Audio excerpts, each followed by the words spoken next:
जय Hind and hello guys, स्वागत है आपका आपके अपने YouTube चैनल ज्ञानदेह होस्ट में। और इस वीडियो में मैं आपको बताने वाला हूं स्टाफ सिलेक्शन कमीशन यानी कि SSC Delhi police constable executive online form 2025 के बारे में, जहां पर गाइस आपको लास्ट डेट अपडेट के साथ में फॉर्म फिल कैसे करना है इसके बारे में जानकारी दी जाएगी। गाइस जैसा कि आप सब जानते हैं कि आप लोग आपका फॉर्म आज रात यानी कि 21 अक्टूबर 2025 रात 11 बजे तक ही भर सकते हैं। उसके बाद में आप इसमें अप्लाई नहीं कर पाएंगे। रजिस्ट्रेशन तो आप इसमें कभी भी कर सकते हैं, बट जो अप्लाई का लिंक है वो डीएक्टिवेट कर दिया जाएगा। तो अभी ऐसे में यहाँ पर बहुत सारे कैंडिडेट पिछले 3-4 दिन से प्रॉब्लम फेस कर रहे हैं, और वो प्रॉब्लम कुछ तो एसएससी सीजीएल की जो आंसर की आई थी उसने क्रिएट की थी।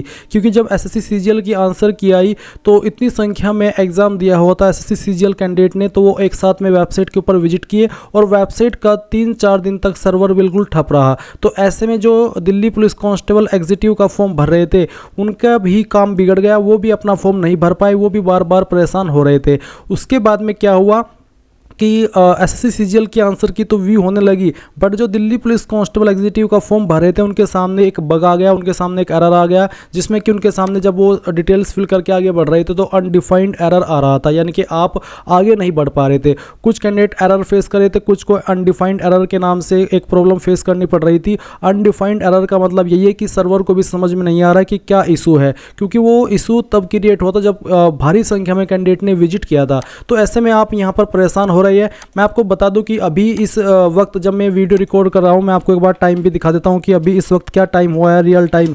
तो 10:46 हुए हैं और यहां पर 21 अक्टूबर 2025 आप टाइम देख सकते हैं। तो अभी तक एसएससी की वेबसाइट के ऊपर ऐसा कोई अपडेट नहीं है जिसमें कि ये बोला जा रहा हो कि आपकी लास्ट डेट आगे बढ़ी है। बट गाइज वेट करते हैं, क्या पता आपकी दुआ कबूल हो जाए, आपका जो प्रार्थना है वो ऊपर वाला सुन ले और आप आज शाम 7-8 बजे तक आपको कोई ऐसा अपडेट मिल जाए जिसमें कि ये बोला जाए कि आपकी लास्ट डेट 2-4 दिन आगे बढ़ गई है। अगर ऐसा हुआ तो मेरी ऊपर वाले से भी यही विश है कि आप लोगों के बहुत सारों के फॉर्म फिल हो जाएंगे और उनका काम बन जाएगा। नहीं तो क्या पता फिर जब ये दोबारा वैकेंसी आए उस वक्त आप ओवर एज हो चुके हो, इसलिए मेरी भी यही विश रहेगी। पर अभी के लिए आपका ऐसा कोई अपडेट नहीं है कि आपकी लास्ट डेट आगे बढ़ेगी। इसके अलावा जो इशू आ रहा है आपके सामने फॉर्म भरते समय अनडिफाइंड एरर का, तो मैं आपको बता दूं कि आपको 3-4 बार सेव एंड नेक्स्ट करते रहना है, 5 बार करना है, 6 बार करना है। क्योंकि जब मैं शुरुआत में इस फॉर्म को भरा था तब भी ऐसा ही एरर आया था। तो आपको लगातार सेव एंड नेक्स्ट करना है, 1-2 बार करके नहीं छोड़ देना है, क्योंकि 1-2 बार ये प्रॉब्लम आती है और जब आप इसको करते ही रहते हैं वहीं के वहीं तो वो काम बन जाता है। या फिर अगर 5-7 बार ट्राई करने के बाद भी ऐसा ही एरर आए आपके सामने तो आपको वेबसाइट को वहीं के वहीं रिफ्रेश करना है। आपकी डिटेल ऐसे की ऐसी रहेगी जैसे कि आपने वहाँ पर भरी थी। अगर वो नहीं भरी हो तो दोबारा भर करके अगेन ट्राई कीजिए, तब भी आपका काम बन सकता है। ये एक ट्रिक है, अगर काम कर जाए तो अच्छी बात है, और अगर नहीं भी की तो आप ट्राई करते रहिएगा। अब इस वीडियो के अंदर आपको शुरू से लेकर आखिर तक पूरा प्रोसेस बताया जाएगा, और जो मैंने यहाँ पर ट्रिक आपको बतानी थी वो मैंने आपको शेयर की है, और ये क्यों आ रहा है वो भी मैंने आपको बताया है। अब चलिए शुरू करते हैं। गाइज अगर आपने अभी तक वीडियो को लाइक शेयर न किया हो तो कर दे और चैनल को सब्सक्राइब कर लेना। फिर जो लिंक वीडियो को डिस्क्रिप्शन में दिया है आप ओपन करेंगे। आपको अगर नहीं पता तो जान लीजिए कि 7,565 पोस्ट पर यह भर्ती निकली है। लास्ट डेट आपकी 21 अक्टूबर है, और जनरल ओबीसी डब्ल्यूएस के लिए fees 100, SC ST pH and all category female इनके लिए कोई फीस नहीं है। अप्लाई करने के लिए 12वीं पास की योग्यता, कोई ड्राइविंग लाइसेंस नहीं चाहिए क्योंकि ड्राइविंग लाइसेंस वाली वैकेंसी अलग थी।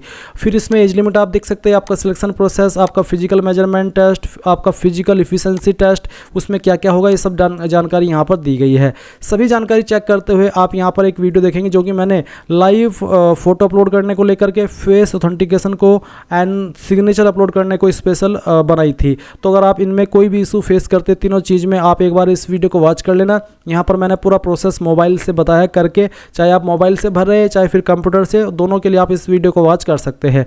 अभी हम यहाँ पर शुरू से आखिर तक प्रोसेस के बारे में जानकारी देंगे, तो उसके बारे में बात करेंगे। इसके लिए आपको इंपॉर्टेंट लिंक के सेक्शन से अप्लाई ऑनलाइन लिंक ओपन करना है। आपके सामने एसएससी की वेबसाइट आ जाएगी। अब मैं आपको बता दूँ, अगर आपने इस वेबसाइट का इस्तेमाल करके पिछले 2-3 जब से ये वेबसाइट लॉन्च हुई है फॉर्म भरा है तो आपका अकाउंट बना हुआ होगा। आप लॉगिन और रजिस्टर इसके ऊपर क्लिक करेंगे, आपका रजिस्टर नंबर डालेंगे, आपका पासवर्ड डालेंगे और कैप्चा कोड डाल करके लॉगिन कर लेंगे। अगर आपका रजिस्टर नंबर या पासवर्ड भूले तो आप फॉरगॉट पासवर्ड पर क्लिक करना, यहाँ पर कन्फर्म कर देना। उसके बाद में आपको यहाँ पर कुछ डिटेल देनी है, जैसे कि आपकी डेट ऑफ बर्थ, आपका 10th का बोर्ड जो आपने रजिस्ट्रेशन करते समय सेलेक्ट किया था, फिर आपका रजिस्टर्ड ईमेल आईडी या नंबर, और फिर जैसे आप गेट वेरिफिकेशन कोड करेंगे आपके नंबर और ईमेल ईमेल के ऊपर एक OTP सेंड किया जाएगा। जैसे आप OTP डालेंगे तो आपको आपके डिस्प्ले के ऊपर रजिस्टर नंबर दिखाई देगा, वो नंबर आप नोट कर लेना और एक न्यू पासवर्ड भी आप यहाँ से बना लेंगे, जिसका इस्तेमाल करके आप लॉगिन हो जाइएगा। बट गाइज अगर आप फ्रेशर है, आपने इस वेबसाइट का इस्तेमाल करके अभी तक कोई फॉर्म भरा ही नहीं, तो आप लॉगिन और रजिस्टर इसके ऊपर क्लिक करेंगे और यहाँ पर आपको रजिस्टर नाउ इसके ऊपर क्लिक करना है। रजिस्टर नाउ के ऊपर क्लिक करने के बाद इस तरह से आपके सामने इंस्ट्रक्शंस आएंगे। अब आप यहाँ पर कंटिन्यू कर दीजिए। कंटिन्यू करने के बाद अब आप यहाँ पर देख सकते हैं कि आपके सामने आधार OTP का जो एक सेक्शन है यहाँ पर डाल दिया है। अगर आप पहले से रजिस्टर्ड कैंडिडेट है तो गाइज जब आप लॉगिन करेंगे उस वक्त आपको ये OTP वेरिफिकेशन करना होगा। बट आप तो फ्रेशर है, पहली बार इस वेबसाइट का इस्तेमाल करके फॉर्म भर रहे हैं, तो इसलिए आपको ये चीज़ अब पहले ही करनी है, जो कि 2 जून से स्टार्ट हो रही है। तो यहाँ पर पूछेगी कि आपके पास आधार कार्ड है, अगर है तो आप यस करके अपना आधार नंबर डालेंगे, उस नंबर को दोबारा डाल करके वेरीफाई करेंगे, यहाँ पर टिक करेंगे। अगर आपको जो इन्फॉर्मेशन यहाँ पर इंग्लिश के अंदर ये पैराग्राफ दिया गया है, इसको हिंदी के अंदर पढ़ना है या फिर सुनना है, तो आप स्विच टू हिंदी के ऊपर क्लिक करके इस ऑडियो वाले निशान के ऊपर क्लिक करके इसको सुन भी सकते हैं। एंड उसके बाद गाइज आपको सेंड OTP के ऊपर क्लिक करना है। अगर गाइज आपके पास आधार नहीं है तो आप यहाँ पर इस पहले वाले ऑप्शन में नो करके इनमें से कोई एक ID दे सकते हैं। जैसे कि आप यहाँ पर देख सकते हैं Aadhaar card, voter ID card, PAN card, driving licence, government ID card, तो इनमें से कोई भी एक ID आप दे दीजिएगा। फिर जैसे कि यहाँ पर please upload date of birth proof, जिसमें कि आप birth certificate, school leaving certificate, certificate of date of birth, इनमें से आपको एक सर्टिफिकेट देना होगा DOB प्रूफ के लिए। फिर एड्रेस प्रूफ के लिए आप इनमें से कोई एक ID दे सकते हैं। उसके बाद आप यहाँ पर आपका फोटो अपलोड करेंगे। उसके बाद आप देखेंगे अपलोड जेंडर प्रूफ, आपको जेंडर प्रूफ भी देना होगा, जिसमें कि आप Aadhaar card, voter ID card, birth certificate, school leaving certificate, इनमें से कोई भी एक चीज़ दे सकते हैं। तो ये सभी चीज़ें आपको देनी होगी अगर आप आधार के अलावा किसी और अन्य ID का इस्तेमाल करके इसमें रजिस्टर हो रहे हैं। पर अगर आपके पास आधार है तो सिंपली इसमें यस करके अपना आधार नंबर डाल करके दोबारा डाल करके यहाँ पर टिक करके सेंड OTP के ऊपर क्लिक कीजिएगा। इसके बाद जो OTP आपके नंबर के ऊपर गया है, वो नंबर जो कि आपने आधार के साथ में लिंक करके रखा है, वो आप यहाँ पर डालिएगा और वेरीफाई OTP इसके ऊपर क्लिक कीजिएगा। जैसे आप इसके ऊपर क्लिक करेंगे तो देखेंगे सक्सेस, यानी कि OTP वेरिफिकेशन हो चुका है। अब आपको यहाँ पर जो आपका नाम है वो 10th के सर्टिफिकेट के अकॉर्डिंग भरना है। पूरा नाम आप यहाँ पर डाल दीजिएगा। इस नाम को दोबारा डाल करके आपको वेरीफाई कर देना है। फिर आपसे पूछे 3 पॉइंट में कि क्या आपने कभी आपका नाम बदला है, अगर हाँ तो यस, नहीं तो आप नो करेंगे। फिर आपका जेंडर सेलेक्ट कर लेंगे, उसको दोबारा सेलेक्ट करके वेरीफाई करेंगे। एंड देन जो आपकी डेट ऑफ बर्थ है ये आपको यहाँ पर एंटर करनी है। डेट ऑफ बर्थ भी आपके 10th के सर्टिफिकेट के अकॉर्डिंग होनी चाहिए। इसके बाद में गाइज आप यहाँ पर वेरीफाई डेट ऑफ बर्थ में दोबारा से अपनी डेट ऑफ बर्थ सेलेक्ट करेंगे और उसको वेरीफाई कर देंगे। फिर आपका जो फादर नेम है वो भी आपको डालना है 10th के सर्टिफिकेट के अकॉर्डिंग ही, और उसको दोबारा डाल करके वेरीफाई करना है। फिर आप मदर नेम डालेंगे 10th के सर्टिफिकेट के अकॉर्डिंग और दोबारा डाल करके वेरीफाई कर दीजिएगा। 8 पॉइंट है matriculation 10th class education board, आपने आपकी 10वीं किस बोर्ड से की है। यहाँ पर आपको काफ़ी सारे बोर्ड देखने को मिल रहे हैं, तो इनमें से जो भी आपका बोर्ड है वही बोर्ड आपको यहाँ पर सिलेक्ट कर लेना है। ये बोर्ड सिलेक्ट करने के बाद में आप यहाँ पर देखेंगे 9 पॉइंट रोल नंबर का, तो जो आपका रोल नंबर है वो भी आपको 10th के सर्टिफिकेट के अकॉर्डिंग यहाँ पर भरना है। और आपको बोला कि roll code is given in your matriculation certificate then enter roll code, यानी कि अगर आपके 10वीं के सर्टिफिकेट के ऊपर रोल कोड है तो आप यहाँ पर रोल कोड भी दे सकते हैं। तो बेसिकली अगर रोल नंबर है तो रोल नंबर डाल दीजिए, रोल कोड है तो रोल कोड डाल दीजिएगा और उसको दोबारा डाल करके वेरीफाई कीजिएगा। फिर आता है ईयर ऑफ पासिंग, किस साल के अंदर आपने आपकी 10वीं पास कर ली थी, वो साल आप यहाँ पर सेलेक्ट कर लेंगे, उसको दोबारा सेलेक्ट करके आपको यहाँ पर वेरीफाई कर देना है। 11 पॉइंट है highest level of education qualification, वो आपकी क्वालिफिकेशन जो कि आपने कंप्लीट की हो। अगर आप अभी कोई क्वालिफिकेशन कर रहे हैं जैसे कि डिप्लोमा, ग्रेजुएशन, तो आप उसको सेलेक्ट ना करिएगा, आप वही क्वालिफिकेशन सेलेक्ट करिएगा जो कि आपकी कंप्लीटेड है। उसके बाद आप देखेंगे कैंडिडेट्स मोबाइल नंबर, आप आपका मोबाइल नंबर डालिए जो कि आप रजिस्टर करना चाहते हैं। और फिर जैसे कि मैं यहाँ पर आपको नंबर डाल करके दिखाता हूँ, तो चलिए हम यहाँ पर एक नंबर एंटर कर देते हैं। तो आप यहाँ पर जैसे ही नंबर डालेंगे आपको सेंड OTP का ऑप्शन देखने को मिलेगा, आप इसके ऊपर क्लिक कीजिएगा और उसके बाद में गाइज आपके नंबर के ऊपर OTP जाएगा, वो OTP आप यहाँ पर डाल दीजिएगा। फिर आप आपकी ईमेल ID डालेंगे और जैसे ही आप ईमेल ID फिल करेंगे तो सेंड OTP का ऑप्शन मिलेगा, आप जैसे उसके ऊपर क्लिक करेंगे तो आपकी ईमेल के ऊपर भी OTP चला जाएगा। फिर आप वो OTP भी यहाँ पर डाल देंगे। उसके बाद जो भी जानकारी आपने यहाँ पर भरी है उनसे भी को चेक करेंगे और सेव एंड नेक्स्ट के ऊपर क्लिक कर देंगे। एंड देन गाइज आप यहाँ पर देखेंगे success personal detail submitted successfully. अब आपको यहाँ से ओके करना है और ओके करने के बाद में आपको आपका रजिस्टर नंबर मिल चुका है। ये नंबर आपको नोट कर लेना है क्योंकि ये आपको फ्यूचर में बहुत काम आएगा SSC का कोई भी फॉर्म भरने के लिए। तो अब आपको यहाँ पर क्या करना है, आपको कंटिन्यू के ऊपर क्लिक करना है। अब गाइज यहाँ पर आपके सामने कुछ ऐसा इंटरफेस आएगा, तो आपको यहाँ पर आपका रजिस्टर नंबर डालना है जो कि अभी आपको मिला है, और फिर आपको यहाँ पर आपका पासवर्ड ईमेल के माध्यम से सेंड कर दिया है, वो पासवर्ड आप यहाँ पर डालेंगे। एंड उसके बाद में जो कैप्चा कोड आपको दिखाई दे रहा है आपके डिस्प्ले के ऊपर, वो आप यहाँ पर डालिएगा एंड देन साइन इन के ऊपर क्लिक कीजिएगा। इसके बाद में यहाँ पर आपको बोला है please set a new password, तो आपको यहाँ पर एक नया पासवर्ड बनाना है, बट पहले आप यहाँ पर आपका ओल्ड पासवर्ड डालें जो कि अभी आपको ईमेल के माध्यम से मिला। एंड देन फिर आप एक न्यू पासवर्ड बनाएंगे जिसमें कि आपको यहाँ पर एक इंग्लिश का कैपिटल लेटर कम से कम एक, स्मॉल लेटर कम से कम एक, ज्यादा कितने भी रख सकते हैं, एक नंबर और कोई एक स्पेशल कैरेक्टर। एग्जांपल मैं आपको यहाँ पर देख करके दिखाता हूँ, आप देख लीजिए। कुछ इस तरह का पासवर्ड आप बना लीजिएगा जिसमें कि इंग्लिश का कैपिटल लेटर भी है, स्मॉल लेटर भी है, स्पेशल कैरेक्टर भी है और डिजिट भी है। तो ये पासवर्ड बनाने के बाद में आप उसको दोबारा यहाँ पर डाल करके वेरीफाई कर दीजिए। फिर आपको यहाँ पर एक सिक्योरिटी क्वेश्चन सेलेक्ट कर लेना है एंड उसका आंसर आपको आपकी मर्जी के अकॉर्डिंग यहाँ पर दे देना है, और फिर सेकंड सिक्योरिटी क्वेश्चन आपको सेलेक्ट करना है और फिर उसका जो आंसर है वो भी आपको यहाँ पर डाल देना है। एंड उसके बाद गाइज आप सेव एंड नेक्स्ट के ऊपर क्लिक करेंगे। अब आप यहाँ पर देख सकते हैं आपका पासवर्ड सक्सेसफुली क्रिएट हो चुका है। अब आप यहाँ से ओके कीजिए, और ओके करने के बाद में आपको यहाँ पर आपके रजिस्टर नंबर एंड जो आपने पासवर्ड बनाया है उसका इस्तेमाल करके कैप्चा कोड डालना है और लॉगिन के ऊपर क्लिक करना है। इसके बाद आप यहाँ पर देखेंगे एडिशनल डिटेल, तो आपको यहाँ पर पहले आपकी कैटेगरी सेलेक्ट करनी है, SC ST OBC या फिर जनरल, तो जो भी है वो आप यहाँ पर सेलेक्ट कर लीजिए। फिर आपकी कैटेगरी दोबारा सेलेक्ट करके वेरीफाई कर ले एंड देन आप यहाँ पर नेशनलिटी के अंदर सिटीजन ऑफ इंडिया सेलेक्ट कर लेंगे। विजिबल आइडेंटिफिकेशन मार्क्स, आपकी बॉडी के ऊपर वो निशान जिससे आपकी बॉडी की पहचान होती है,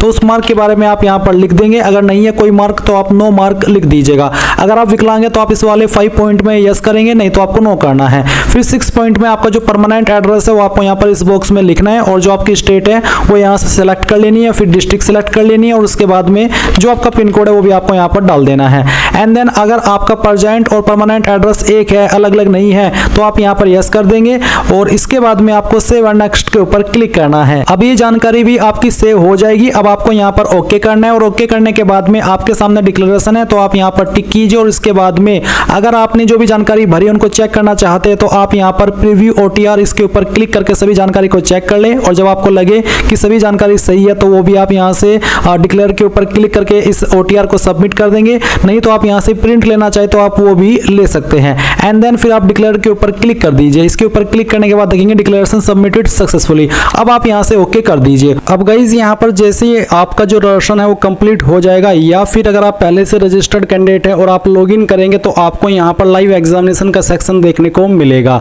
आप इसके नीचे जो अप्लाई का ऑप्शन आ रहा है इसके ऊपर क्लिक करेंगे, देन आपके सामने इंस्ट्रक्शंस आएंगे, इन सभी को चेक करते हुए आप फिल फॉर्म इसके ऊपर क्लिक करेंगे। फिर आपके सामने वो सब इन्फॉर्मेशन आएगी जो कि अभी आपने OTR करते समय भरी थी, और अगर आप पहले से रजिस्टर्ड है और आप इस जानकारी को एडिट या मॉडिफाई करना चाहते तो आप यहाँ पर इस आइकन के ऊपर क्लिक करेंगे, या फिर आप यहाँ पर डैशबोर्ड में जाकर के मॉडिफाइड डिटेल्स के ऊपर क्लिक करके इसको डिटेल्स को एडिट कर सकते हैं। ये आपके पास पहले ही मौका होगा, अगर आप एक बार यहाँ से इसको सबमिट कर दिए बाद में आप एडिट नहीं कर पाएंगे। इसलिए सभी इन्फॉर्मेशन को अच्छे से चेक करते हुए आप नीचे की तरफ आएंगे और नेक्स्ट के ऊपर क्लिक करके यहाँ से ओके कर देंगे। फिर यहाँ पर आपको आपकी न्यू इन्फॉर्मेशन देनी है, जैसे कि 19 पॉइंट है हाईएस्ट एजुकेशनल क्वालिफिकेशन, यानी कि वो क्वालिफिकेशन जो कि आपकी हाईएस्ट हो। अब अगर आप इसमें देखेंगे अप्लाई करने वाली क्वालिफिकेशन तो 12वीं है, बट हाईएस्ट क्वालिफिकेशन आपकी कुछ भी हो सकती है, चाहे वो डिप्लोमा हो, चाहे डिग्री हो, या फिर पोस्ट ग्रेजुएट हो। तो आपको वही वाली क्वालिफिकेशन सेलेक्ट करनी है जो कि आपने कंप्लीट कर ली हो। जो आप अभी कर रहे हो वो आप सिलेक्ट मत कीजिएगा। उसके बाद यहाँ पर है 20 point essential qualification. Essential qualification से मतलब है वो क्वालिफिकेशन जिस क्वालिफिकेशन से आप इस पोस्ट पर अप्लाई करने के लिए एलिजिबल हो रहे हैं। तो वह है आपकी 12वीं स्टैंडर्ड या फिर 12वीं के बराबर। अगर आपने कोई डिप्लोमा किया है 10वीं के बाद तो आप इक्विवेलेंट टू 12th स्टैंडर्ड इसको सेलेक्ट कर सकते हैं। फिर ये 11 standard pass son daughter of serving retired of decays Delhi police personal के लिए ही सिर्फ ही अप्लाई होगा। तो अगर आप नॉर्मल कैंडिडेट है आप यहाँ पर 12th स्टैंडर्ड सेलेक्ट कर लीजिएगा। फिर यहाँ पर 20.1 है इसेंशियल क्वालिफिकेशन स्टेटस, आपने इसको पास कर लिया या फिर आप कर रहे हैं। अगर कर रहे हैं तो एपरिंग, उस एपरिंग के बाद आपका सिर्फ पासिंग ईयर में 2025 आएगा। बट अगर आप इसको पहले ही पास कर चुके हैं तो आप यहाँ पर पास सिलेक्ट करके जिस साल के अंदर आपने पास किया है वो साल आप यहाँ पर सिलेक्ट कर लीजिएगा। उसके बाद आप देखेंगे यहाँ पर स्टेट यूटीओ बोर्ड, कौन सी स्टेट के द्वारा पास किया वो स्टेट आपको सिलेक्ट कर लेनी है। एंड देन नीचे आप यहाँ पर 20.4 में देखेंगे नेम ऑफ बोर्ड, यानी कि किस बोर्ड के द्वारा आपने आपकी क्वालिफिकेशन को पास किया है। तो आप यहाँ पर इस तरह से देखेंगे, आपको काफ़ी सारी चीज़ें देखने को मिल जाएगी। बट गाइज अगर आपको यहाँ पर आपका बोर्ड दिखाई न दे तो आप यहाँ पर इसमें अदर का ऑप्शन ढूंढेंगे। मैं यहाँ पर अदर टाइप करके देखता हूँ इसमें कि अदर का ऑप्शन है या फिर नहीं है। तो अदर का ऑप्शन है। अगर आपकी यूनिवर्सिटी आपकी बोर्ड का नाम यहाँ पढ़ना है तो आप अदर सेलेक्ट कर लीजिएगा।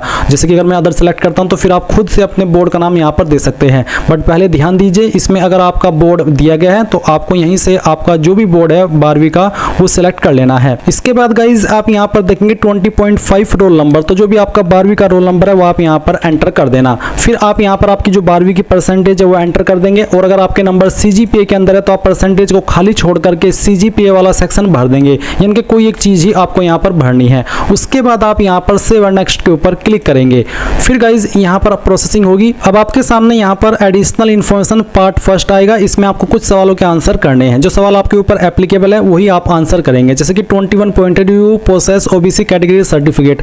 अगर आप OBC कैटेगरी कैंडिडेट है तो आपको यहाँ पर यस नो में आंसर करना होगा और आपको बताना होगा कि क्या आपके पास OBC कैटेगरी सर्टिफिकेट है, सेंट्रल वाला, स्टेट वाला नहीं। तो आप यहाँ यस नो में आंसर करिएगा। इसी प्रकार से 22 सवाल है कि क्या आप एक्स सर्विसमैन है, जो आर्म फोर्स होती है उनके, अगर हाँ तो यस, नहीं तो आप नो करेंगे। नॉर्मल एक्स सर्विसमैन है तो भी आप इसमें यस कर सकते हैं। अगर आप बिल्कुल फ्रेशर है तो आप नो कर दीजिएगा।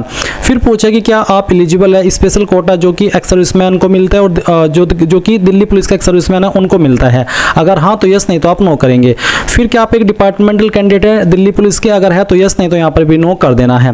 फिर उसके बाद इसको दोबारा सिलेक्ट करके वेरीफाई करना है। फिर पूछे कि क्या आप एक सन या डॉटर है सर्विंग रिटायर्ड और डिक्रीज्ड पर्सनल या फिर MTS ऑफ दिल्ली पुलिस, अगर आप है इनमें से तो यस, नहीं तो आप नो कर दीजिए। फिर क्या आपने रिप्रेजेंट किया है state at the national level और the country at international level, यानी कि क्या आपने पिछले 3 साल के अंदर या फिर इस फॉर्म को फिल करने की लास्ट डेट तक अपने आप को रिप्रेजेंट किया स्पोर्ट्स में, स्टेट लेवल, नेशनल लेवल और द कंट्री या फिर इंटरनेशनल लेवल, किसी भी स्पोर्ट्स में। अगर हाँ तो यस, नहीं तो आप नो करेंगे। क्या आपको आईसीयू के अंदर छूट चाहिए, अगर आप SC ST OBC और आप ओवर एज हो चुके हैं और आपको छूट चाहिए तभी आप यहाँ पर यस करके बताइए कि किस कैटेगरी के तहत आपको छूट चाहिए। अगर आप SC ST OBC है और आप ओवर एज नहीं हुए हैं तो आप यहाँ पर नो कर दीजिएगा, क्योंकि आप ओवर एज नहीं है तो आपको कोई छूट नहीं चाहिए। बट अगर आपको चाहिए, आप ओवर एज है, 18 से 25 साल की उम्र से आपकी ज़्यादा हो चुकी है, तो आप यहाँ पर यस करके बता दीजिएगा क्योंकि मुझे इस कैटेगरी के तहत छूट चाहिए। फिर आप सेव एंड नेक्स्ट के ऊपर क्लिक कर देंगे और यहाँ से ओके करेंगे। फिर गाइज आपके सामने एडिशनल इन्फॉर्मेशन 2 आएगी, जहाँ पर आपको प्रेफरेंस ऑफ एग्जामिनेशन सेंटर, यानी कि आप एग्जाम सेंटर इनमें से किस सिटी में देना चाहते हैं। पहली चॉइस आपको किसको देनी है वो आप यहाँ पर आपकी चॉइस के अकॉर्डिंग सेलेक्ट कर लेना। फिर आपको यहाँ पर सेकंड चॉइस सेलेक्ट करनी है और उसके बाद में आपको थर्ड चॉइस भी सिलेक्ट कर लेनी है। फिर सवाल पूछे कि क्या आप एक national cadet corps certificate holder हैं, यानी कि NCC सर्टिफिकेट होल्डर, अगर हाँ तो यस, नहीं तो आप नो करेंगे। उसके बाद इस सवाल को दोबारा आंसर करके वेरीफाई कर देना है। फिर पूछे कि डू यू पोसेस डिग्री या फिर post graduate diploma awarded by राष्ट्रीय रक्षा यूनिवर्सिटी, क्या आपको RRU के द्वारा डिग्री का सर्टिफिकेट या फिर पोस्ट ग्रेजुएट डिप्लोमा का सर्टिफिकेट मिला है, अवार्ड मिला है, अगर हाँ तो यस, नहीं तो आप नो करेंगे। इसके बाद आपको सेव एंड नेक्स्ट करना है और यहाँ से ओके कर देना है। अब यहाँ पर आता है सबसे main part, upload photograph and signature और साथ ही फेस ऑथेंटिकेशन। फेस ऑथेंटिकेशन आपका ऐसे नहीं होगा, फेस ऑथेंटिकेशन होगा आपका माई SSC ऐप के द्वारा। अब आपको इसको करने के लिए क्या करना है, आप यहाँ पर to download the app from the play store scan the below QR code, आप इस QR कोड को भी स्कैन करके प्ले स्टोर से ऐप को डाउनलोड कर सकते हैं। या मैं आपको एक बार दिखा देता हूं कि कौन सा ऐप है और आपको क्या स्टेप फॉलो करने हैं। गाइज अभी जो आप वीडियो में देख सकते हैं ये है आपका माई SSC ऐप, जो कि आपको अपने मोबाइल के अंदर डाउनलोड करना है। जैसे आप डाउनलोड कर लेंगे तो आपको यहाँ पर इसमें आपका रजिस्ट्रेशन नंबर और अपना पासवर्ड जो आपने वेबसाइट के ऊपर डाला होगा, अगर आप पहले से ही फॉर्म मोबाइल से भर रहे हैं तो अच्छी बात है, अगर ऐप से भर रहे हैं तो भी अच्छी बात है। तो आप यहाँ पर लॉगिन हो जाएंगे। लॉगिन हो जाने के बाद में आप यहाँ पर पर्सनल डिटेल के अंदर आएंगे और अपनी इन्फॉर्मेशन को इस तरह से कर लेंगे। जैसे ही आप अपनी इन्फॉर्मेशन को ये सब सबमिट कर दे तो आपको यहाँ पर जैसे मैंने अभी इस वीडियो के अंदर अप्लाई करके दिखाया ऐसे ही अप्लाई करना है। आप यहाँ पर अप्लाई के ऊपर क्लिक करेंगे। अप्लाई के ऊपर क्लिक करने के बाद में आप यहाँ पर इस वाले इंटरफेस पर आएंगे जो कि आपका फेस ऑथेंटिकेशन वाला है। और इसके लिए गाइज आपको एक ऐप और डाउनलोड करना है अपने मोबाइल के अंदर। कौन सा है मैं आपको बता देता हूँ। अभी जो आप यहाँ पर वीडियो में देख पा रहे हैं आधार फेस RD, ये वाला ऐप आपको अपने मोबाइल के अंदर इंस्टॉल कर लेना है। मैं आपको इन दोनों ऐप को डाउनलोड करने का लिंक अपनी वेबसाइट के ऊपर दे दूंगा और साथ ही इस वीडियो के डिस्क्रिप्शन में भी दे दूंगा। तो ये जो ऐप है आधार फेस RD, ये आप अपने फोन के अंदर इंस्टॉल कर लेंगे और फिर आपको कुछ नहीं करना है। ये ऐप आपको इंस्टॉल करने के बाद में नहीं चलेगा, यानी कि आपको इसमें करना कुछ नहीं, बस आपको इसको इंस्टॉल कर लेना है। इंस्टॉल करने के बाद में आप यहाँ पर इसमें इस तरह से आएगा, इसको प्रोसीड कर देना है। फिर यहाँ पर आपको ये प्लीज ब्लिंक टू कैप्चर, आपकी अपनी आईज को कैप्चर करना होगा। ये होगा क्या, मैं आपको एक बार थोड़ा सा और अच्छे से एक्सप्लेन करता हूँ। जब आप यहाँ पर इस माई SSC ऐप को इंस्टॉल ओपन करेंगे इस वाले ऐप को इंस्टॉल करने के बाद में, और आप यहाँ पर ये जो फेस ऑथेंटिकेशन का आपके सामने स्टेप आता है, इस वाले स्टेप पर आएंगे तो ऑटोमेटिकली ये ऐप अपने आपके फ़ोन के अंदर रन हो जाएगा। अगर आप इस ऐप को बिना इंस्टॉल किए माई एसएससी ऐप को इंस्टॉल करते हैं और अपना फेस ऑथेंटिकेशन करते हैं तो वो नहीं हो पाएगा। पहले आपको इस वाले ऐप को अपने फ़ोन के अंदर इंस्टॉल करना होगा, और जब आप इसको इंस्टॉल कर ले फिर आप माई एसएससी ऐप को इंस्टॉल करेंगे और फेस ऑथेंटिकेशन वाले स्टेप के ऊपर जा करके आप यहाँ पर देखेंगे कि आपका फॉर्म ऑटोमेटिक, आपका जो ये जो इस तरह के ऑप्शन है ऑटोमेटिकली आपके सामने आएंगे, और आप यहाँ पर अपनी आईज को ब्लिंक करेंगे और फिर आप देखेंगे कि जो आपका फेस है वो डिटेक्ट हो जाएगा। जैसे ही गाइज आपका फेस ऑथेंटिकेशन हो जाए तो आप यहाँ पर देखेंगे फेस ऑथेंटिकेशन स्टेटस सक्सेस, फिर आप यहाँ पर देखेंगे कैप्चर योर फोटोग्राफ।